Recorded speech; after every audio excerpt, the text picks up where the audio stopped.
Gangster Nayeem అక్రమాస్తులకు సంబంధించి money laundering కేసులో ED దూకుడు పెంచింది. అక్రమాస్తులను జప్తు చేసేందుకు సిద్ధమైంది.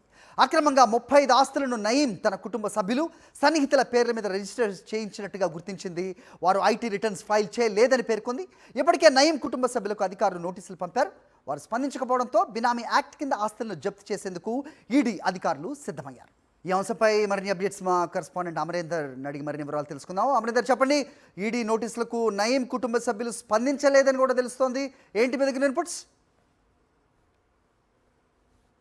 సంబంధించిన అక్రమాస్తుల కేసులో ఇప్పటికే ఈడీ దర్యాప్తు వేగవంతం చేసింది. 2016లో ఏదైతే షాద్నగర్ సంబంధించిన ఎన్కౌంటర్ మరణ విషయం మనకు తెలిసిందే. మొత్తం ఈడీ అధికారులు అప్పటి నుంచి అంటే మొదటి నుంచి కూడా కేసు నమోదు చేసుకుని దాదాపు 250 కేసులు సంబంధించి నమోదు చేసిన నేపథ్యంలో దాదాపు 27 హత్య కేసులో అతను ఇన్వాల్వ్మెంట్ అనేది ఉంది. మొత్తం ఈ కేసుకు సంబంధించి ఈడీ 2020 మార్చిలో నయీం సంబంధించి మనీ లాండరింగ్ కేసు నమోదు చేసింది. అప్పటి నుంచి మొత్తం 30 చోట్ల నయీం సంబంధించిన ఆస్తులు ఉన్నట్టుగా ప్రస్తుతం ఇవాళ ఈడీ అధికారులు అఫీషియల్ గా ప్రకటించారు. అయితే నయీం కుటుంబ సభ్యుల పేర్ల మీద ఉన్నటువంటి రిజిస్ట్రేషన్స్ అయినటువంటి ఇవన్నిటిని పూర్తిగా నిర్ధారించారు. అక్రమంగా బలవంతంగా నయీం తన కుటుంబ సభ్యుల పేరు మీద ఆస్తులు రిజిస్టర్ చేయించినట్లుగా ఈడీ ఒక అంచనాకు అయితే వచ్చింది.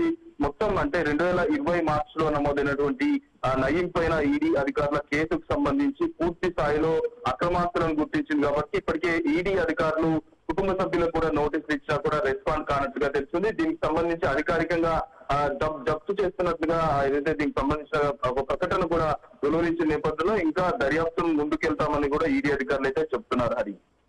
Alright.